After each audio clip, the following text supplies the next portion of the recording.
दुर्गा आदि जितने रूप हुए तो क्या इतने 5-7 ईश्वर हैं? बाबा समझे कि ईश्वर 5-7 नहीं हो सकते, एक ही ईश्वर है। वैष्णव भगवान विष्णु को ईश्वर कहेंगे और सबको सेवक दूसरे कहेंगे शिव। ईश्वर और सब उनके सेवक। इसी तरह जो जिनके उपासक हैं उनको वे ईश्वर कहेंगे और सबको वे सेवक कहेंगे। इसी भाव में सांप्रदायिकता का भाव आता है। एक से कहा जाए कि जैसा आप अपने इष्ट के लिए कहते हैं वैसे ही दूसरे भी अपने इष्ट के लिए कहते हैं, लेकिन ठीक कौन है? सब अपने अपने इष्ट को बड़ा कहते हैं। इस प्रकार सांप्रदायिकता का खूब झगड़ा हुआ है। कुछ वर्ष पूर्व शैव और वैष्णवों में भी लड़ाई हुई। अंग्रेजों का समय था, वाक युद्ध ही नहीं शस्त्र भी खुल पड़े, मुकदमा हुआ। तय हुआ कि शिव दल बड़े हैं, प्राचीन हैं, इसलिए कुंभ के मेले में पहले शिव दल की स्नान करे। इस सांप्रदायिकता के फेर में कितनी तकरार हुई ठिकाना नहीं। अपने देश में ही नहीं, ताजिया में भी झंझट हुआ। रोमन कैथोलिक और प्रोटेस्टेंट में भी लड़ाई झगड़ा हुआ। लेकिन असलियत क्या है? मुझसे पूछो कि राम ईश्वर हैं, मैं कहूँगा हाँ। कृष्ण ईश्वर हैं, मैं कहूँगा हाँ। इसी तरह सभी के लिए मैं ईश्वर मंजूर करूँगा। तो पूछेंगे कि क्या अनेक ईश्वर मानते हैं? मैं कहूँगा नहीं, एक ईश्वर ही मानता हूँ। एक ईश्वर ही सर्वव्यापक है।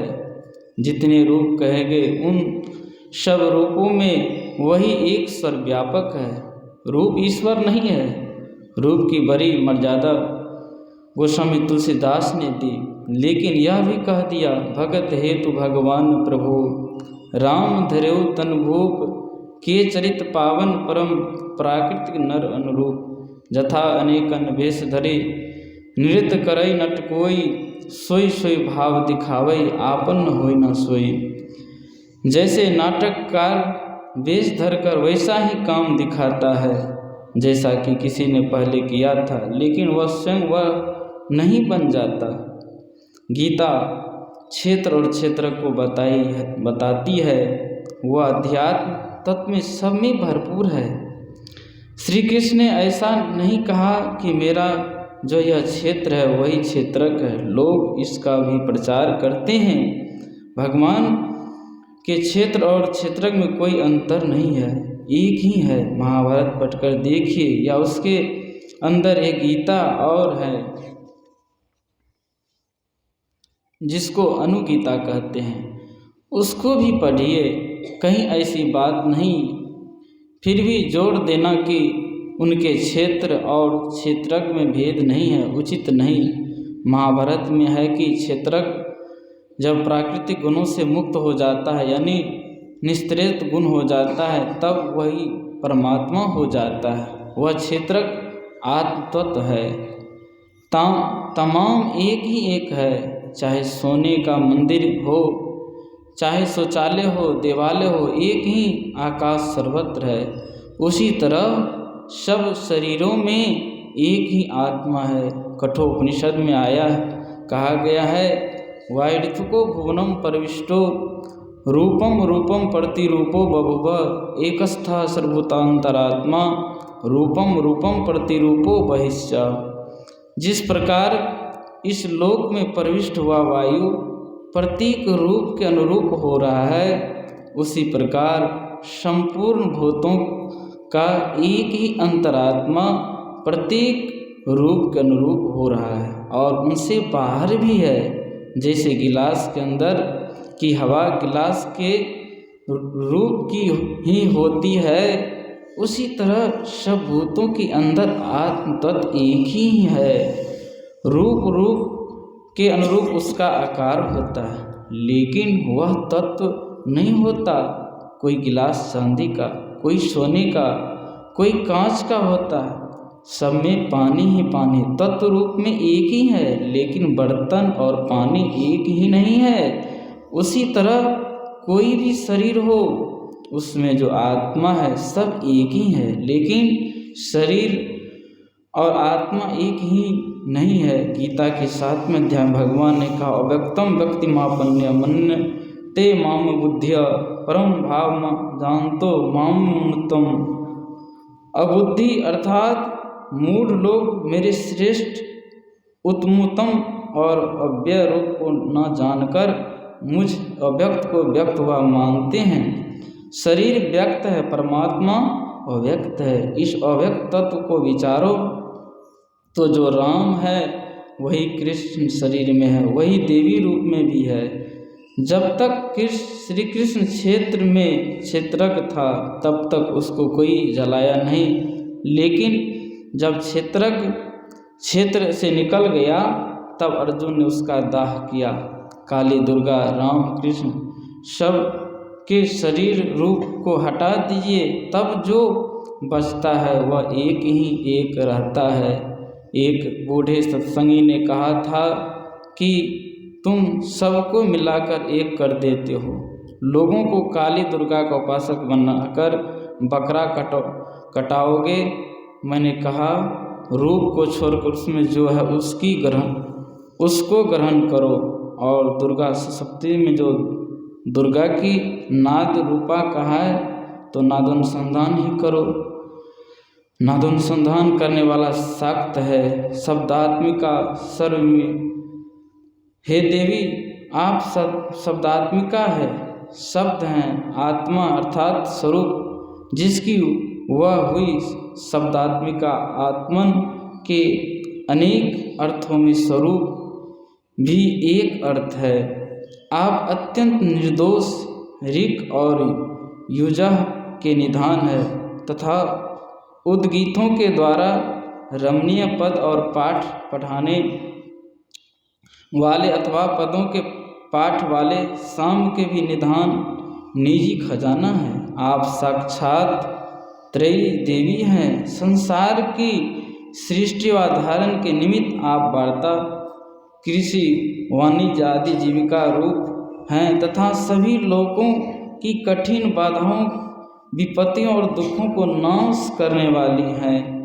देवी की शब्दात्मिका होने से अभिप्राय मीमांसा को और वे व्याकरणों ने शब्दों को नित्य माना। पतंजलि ने महाभाष्य में शब्द की परब्रह्म से समता दिखाई है। इस मंत्र की व्याख्या में महाभास्कर पतंजलि मुनि ने कहा कि शब्द रूपी महान देव मनुष्यों में आकार प्रविष्ट हुआ, अर्थात परब्रह्म स्वरूप और अंतर्यामी रूप शब्द मनुष्यों में बैठ गया। जो पुरुष व्याकरण शास्त्र के ज्ञान पूर्वक शब्दों को संस्कार के साथ व्यवहार में लाता है वह पाप रहित हो जाता है और इस अंतः प्रविष्ट शब्द ब्रह्म के साथ पूर्ण रूप से मिल जाता है। यही अंतः प्रविष्ट नित्य शब्द संपूर्ण जगदादित प्रपंच को विस्तारित करता है। यह शब्द रूप ब्रह्म आदि और अंत रहित है। यह अक्षर है अर्थात विकार शून्य है। यही जगत के रूप में भाषित होता है। इसी शब्द ब्रह्म से जगत की रचना होती है।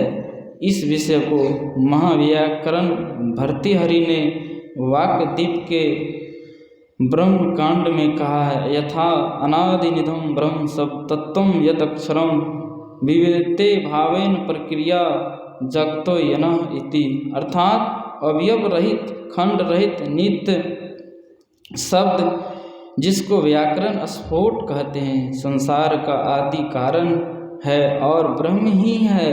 वह ब्रह्म सत्ता सभी शब्दों का वाच्य है। वह स्फोट रूप वाचक शब्द से भिन्न नहीं है। जो भेद दीख पड़ता है वह आवरण से या कल्पना से ही।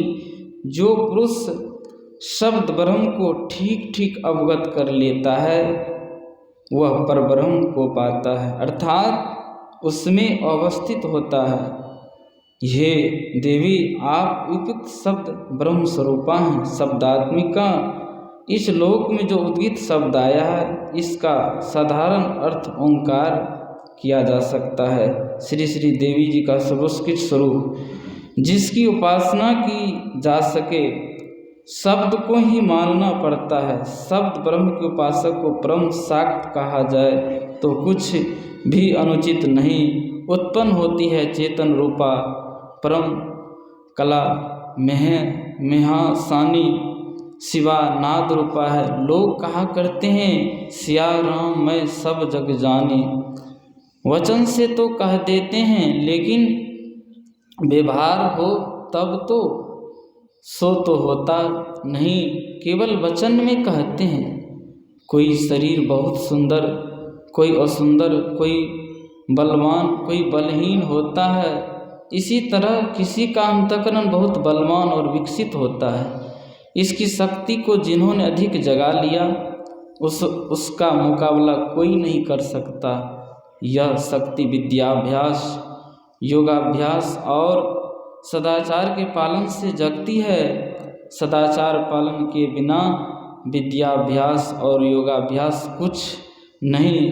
श्री कृष्ण को तो योगेश्वर ही कहते हैं। गोस्वामी तुलसीदास जी ने कहा निर्गुण रूप सुलभ अति सगुण जान नहीं कोई, सुगम अगम नाना चरित सुनि मुनि मन भ्रम होय। सगुण त्रिगुण संबंधी रूप में उसमें समझने में आने योग और नहीं आने योग कर्मों को देखकर मननशील को भी भ्रम उत्पन्न हो जाता है। शिव अज सुख सनकादिक नारद जे मुनि ब्रह्म विचार विशारद, मोहन अंध किन के ही को जग काम न चावन न जेही। ब्रह्मा को मोह हुआ श्री कृष्ण के प्रति तो उन्होंने उनकी गौ और ग्वाल वालों को छिपा लिया। भगवान ने अपने से बना लिया। ब्रह्मा को ज्ञान हुआ तो फिर सब वापस किया। भगवान श्री कृष्ण योगेश्वर कहे जाते हैं। उनका योग बल बचपन से ही विख्यात है। एक समय एक योगी ने उनके निकट आए। उन्होंने श्री कृष्ण की योग विद्या की प्रशंसा की और उनसे कहा कि तुम भी योग विद्या सीखो। भगवान ने कहा योग विद्या से क्या लाभ होता है।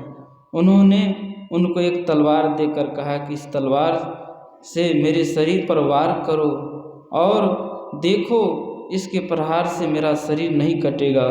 श्री कृष्णचंद्र जी ने उनके हाथ से तलवार लेकर उनके शरीर पर कई प्रहार किए, परंतु प्रत्येक वार ब्रज के ऊपर प्रहार करने के समान तलवार की धार बहुत ही हो जाती और उनके शरीर का बाल भी बांका नहीं कर सकी। तत्पश्चात भगवान श्री कृष्णचंद्र जी ने कहा कि अब आप इस तलवार का प्रहार मेरे शरीर पर कीजिए। इस पर योगी जी ने कहा कि तुम्हारा शरीर तो कोमल है, तलवार के आघात से वह कट जाएगा। इस पर भगवान श्री कृष्ण ने कहा कि आप तो योगी हैं, यदि तलवार की चोट से मेरा शरीर कट जाएगा तो आप अपने योग बल से उसे जोड़ दीजिएगा। इस योगी ने तलवार लेकर श्री कृष्णचंद्र जी के शरीर पर कई आघात किए, परंतु प्रत्येक बार तलवार श्री कृष्णचंद्र जी के शरीर के वार पार ठीक हवा में प्रहार करने के समांतर हो जाती, परंतु श्री कृष्णचंद्र जी के शरीर पर तलवार के प्रहार का कोई चिन्ह भी नहीं पड़ा। इस प्रकार योगी राज ने कई बार तलवार चलाई किंतु सभी प्रहार निष्फल हो गए।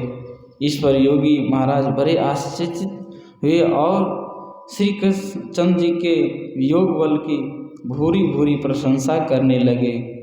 श्री कृष्णचंद्र जी का बचपन से ही यह सिद्धि प्राप्त थी।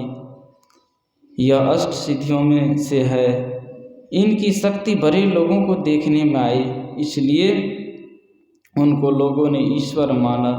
इसी तरह से श्री राम आदि के शरीर के विषय में भी जानिए। श्री राम ने कहा क्षिति जल पावक गगन समीरा, पंच रचित अति अधम शरीरा, प्रकट सो तनु तब आगे शोभा, जीव नित तुम के ही लगी रोबा। उस पंच भौतिक शरीर के अंदर जो है उसको पहचानो, जो नित्य है।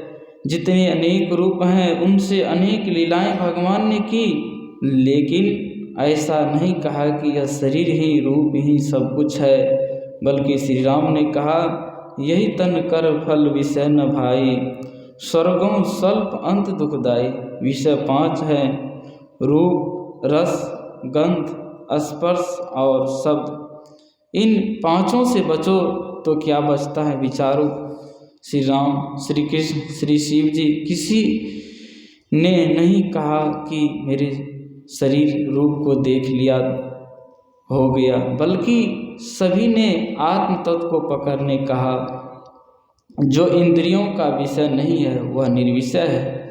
निर्विषय तत्व परमात्मा है। इसी को ग्रहण करने के लिए मनुष्य शरीर हुआ है। भगवान ने कहा वह शरीर एक ही है। श्री राम के साथ जो रहे उसका भी काम पूरा नहीं हुआ। जय अग बधेऊँ व्याध जिमी बाली, फिर सुकंड सोई किन्न कुचाली, सोई कर तूत विभीषण केरी, सपने सोना राम ही हेरी।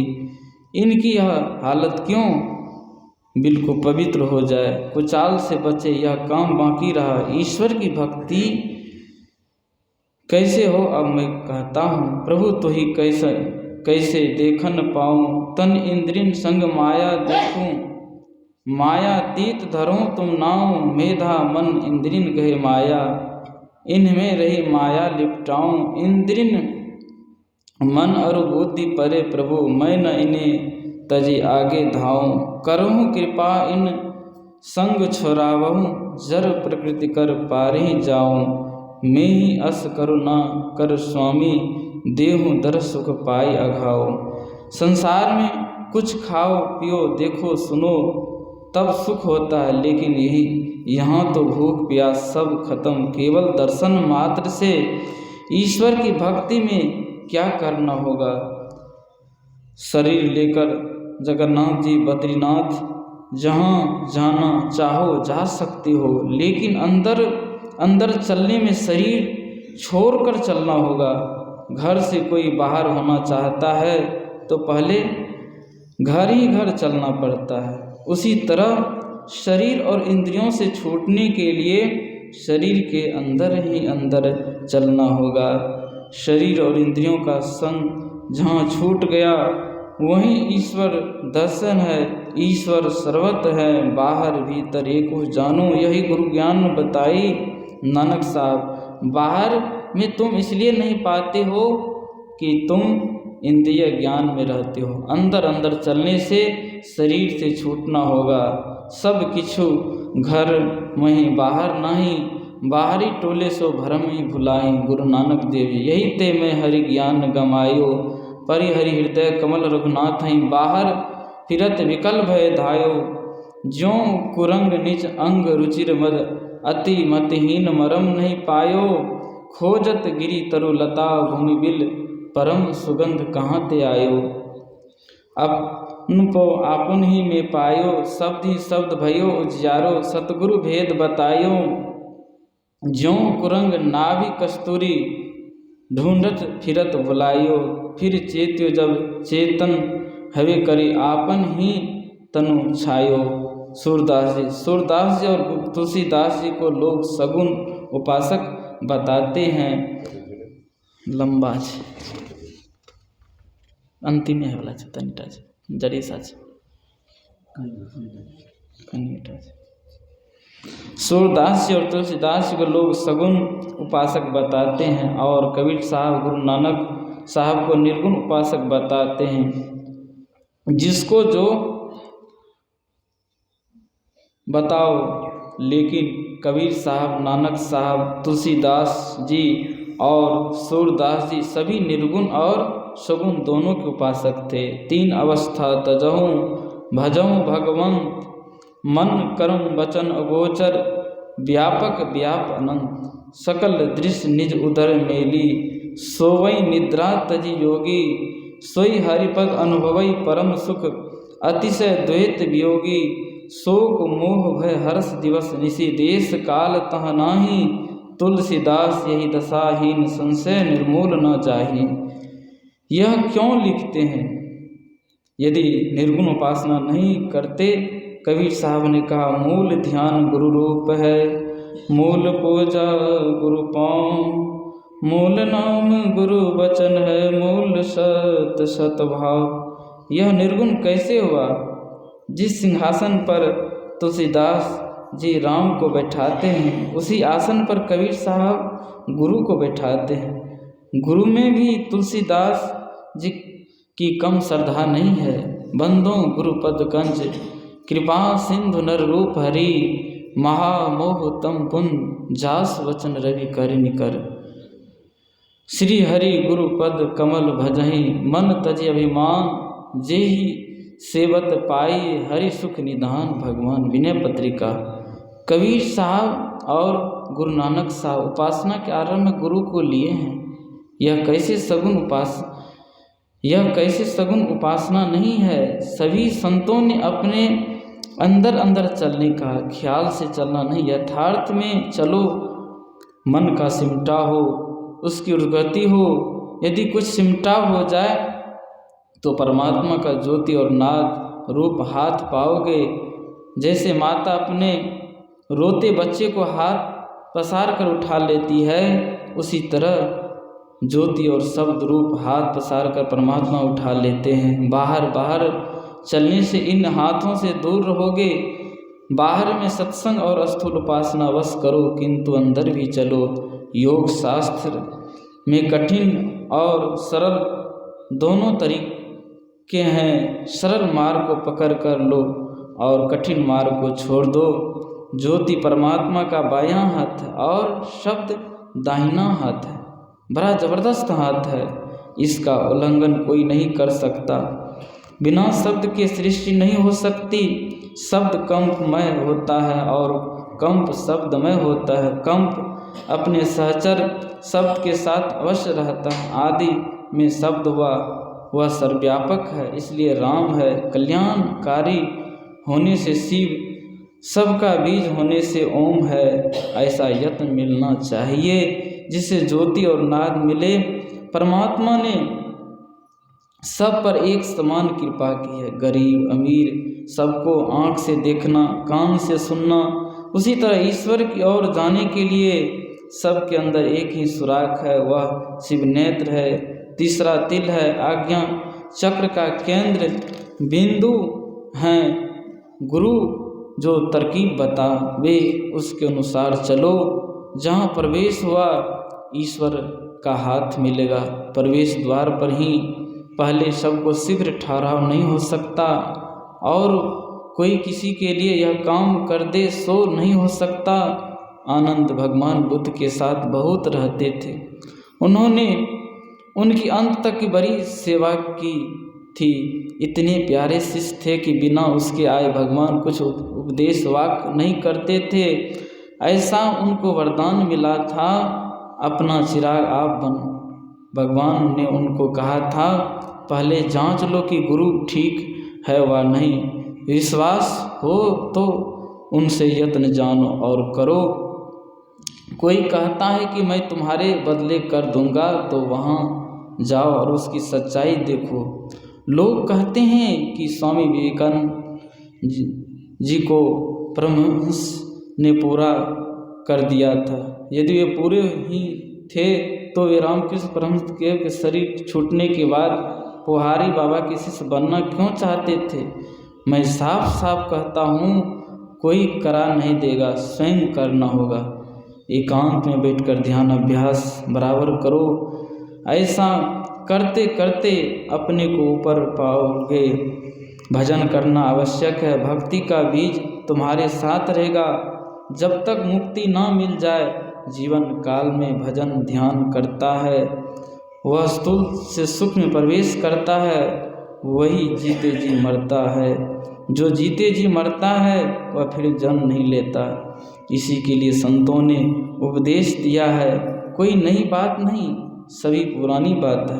कहने का ढंग अलग अलग होता है। बिना सदाचार का पालन किए ईश्वर की भक्ति नहीं हो सकती। सदाचार पालन करने के लिए झूठ, चोरी, नशा, हिंसा और विचार, पंच पाप नहीं करो। पापों से बचने पर अंतःकरण में बल मिलेगा। भजन करने के लिए इसे संसार में भी लाभ होता है। जो कोई पंच पापों से बचता है वह संसार में प्रतिष्ठा पाता है। भगवान योगक्षेम अपने भक्त का करते हैं। मैंने फारसी में पढ़ा था कि जो परमात्मा अपने दुश्मन पर भी नेक दृष्टि रखता है वह अपने भक्त को कैसे छोड़ सकता है। भक्त बनने में कसर रहता है तो गड़बड़ होता रहता है। संसार के लोग यदि पंच पापों से बचे तो आपस में प्रेम होगा। अभी लोग बहुत झूठ बोलते हैं, इसलिए एक को दूसरे का विश्वास नहीं है। हिंसा नहीं करेगा तो लड़ाई झगड़ा नहीं होगा, तकरार नहीं होगी, स्वराज्य में सुराज्य नहीं। अध्यात्म ज्ञान का, सदाचार का खूब जोरों से सरकार प्रचार करे तो लोग सदाचारी बनने लगेंगे और तब देश में शांति आ जाएगी। राजनीतिक के मैदान में भी शांति आ जाएगी, सहूलियत हो जाएगी।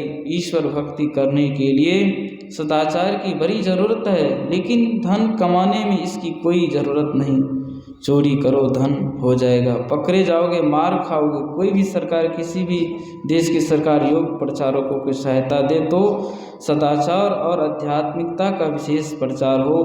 कानून के डंडे से लोग सदाचारी नहीं बन सकते। जनता ठीक नहीं है तो सरकार ठीक कहाँ से होगी। जनता की ओर से ही लोग जाते हैं जिससे सरकार बनती है। ईश्वर भजन करो और सदाचार का पालन करो तो यहाँ और दोनों जगह अच्छे रहोगे। यह प्रवचन मुंगेर जिला अंतर्गत श्री संत मत सत्संग मंदिर पाटन में दिनांक 21/4/1949 ईस्वी को अपराह्नकालीन सत्संग में हुआ था। श्री सद्गुरु महाराज की जय।